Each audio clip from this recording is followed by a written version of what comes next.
কি ব্যাপার, ঘুরতে নিয়ে আসছো আবার এসে কথা বলতেছো না, এভাবে বসে থাকতেছো কেন? তোমার ঘুরতে ইচ্ছে হইছে, আমাকে বলছো, আমি নিয়ে আসছি। কথা বলার কি আছে? এইটা আবার কেমন কথা? কথা বলার কি আছে মানে? আচ্ছা মহিমা, সত্য করে বলবা, তুমি বেশ কিছুদিন ধরে না কেমন জানি পাল্টে গেছো, এটার কি কোনো কারণ আছে? দেখো, আমি কাজের প্রেসারে থাকি, এই জন্য তুমি আমাকে মনে করতেছো পাল্টে গেছি। পাল্টানোর কি আছে? আমি সেম আগের মতোই আছি আজও। আমি তোমাকে ভালোবেসে বিয়ে করেছি। আজকে আমাদের বিয়ে হয়েছে প্রায় 4 বছর। আমি যদি তোমার কোনো কিছু নাই জানি, নাই বুঝতে পারি, তাহলে আমি তোমার কেমন ভালোবাসার মানুষ হলাম, কেমন স্বামী হলাম? বেশ কিছুদিন ধরে দেখতেছি তুমি কেমন জানি পরিবর্তন হয়ে গেছো। আগে তুমি স্টাইল করতে না, চুল নিয়ে এত মাথা ঘামাতে না, নিজের ফেস নিয়ে স্কিন নিয়ে এত মাথা ঘামাতে না।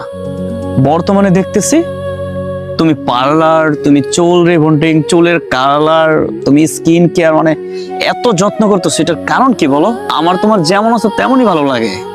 আমি তো বুঝলাম না তোমার এসব কথা। তুমি কি বলতেছো? আমি একটা জব করি যেখানে আমি ছাড়া আরো 8-10টা মেয়ে থাকে। আমি যদি তাদের মতো না চলতে পারি তাহলে আমি সেখানে যাব কিভাবে? তাদের সাথে আমি ফেস করব কিভাবে? ওখানে সবাই অনেক স্টাইল করে চলে। ওখানে যদি আমি খ্যাত হয়ে থাকি তাহলে আমাকে সবাই খুব বাজেভাবে দেখবে। আমি চাই না আমাকে কেউ বাজেভাবে দেখুক, এতটুকুই। আমি আসলে এখন বুঝতে পারতেছি তুমি চাওই না আমাকে কারো কাছে ভালো লাগুক, আমাকে সবাই সম্মান করুক, বুঝছো? তোমার যদি আমাকে এভাবে ভালো না লাগে তাহলে তুমি প্লিজ আমাকে ছেড়ে দাও। বিরক্ত করো না আমাকে অন্তত। যে বউ আমার সাথে হাসি দিয়ে কথা বলতো, আমি কষ্ট পাবো এমন ভাবে কখনোই আচরণ করেনি। আসলে এটার কারণ আছে, সে কারণটা একদিন আমার চোখে পড়ে। তুমি যে সবসময় বাইরের খাবার খাও, এইসব অস্বাস্থ্যকর খাবার খেলে তোমার শরীর খারাপ হবে না? আর তোমার শরীর খারাপ হলে কি আমার ভালো লাগে? আচ্ছা, আজকেই লাস্ট, আসো। যেই টেক কেয়ার আমি আমার বউকে করতাম, আজকে সেই টেক কেয়ার আরেকজন করছে। বিশ্বাস করে আমি আমার বউকে চাকরির জন্য দিয়েছি। তার শখ ছিল সে চাকরি করবে, আর আজকে সেই চাকরির ফল আমি আমার নিজের চোখের সামনে পেলাম। দেখেও না দেখার মতো চেয়েছিলাম আমার বউকে বুঝতে দেব না, কারণ তাকে এতটাই ভালোবাসি, চাইনি আমার থেকে সে দূরে সরে যাক। এখনো তাকে বুঝতে দেইনি।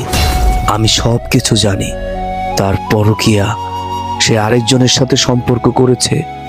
এটা আমি তাকে এখনো বুঝতে দিচ্ছি না, কারণ আমাকে রেখে চলে যাক।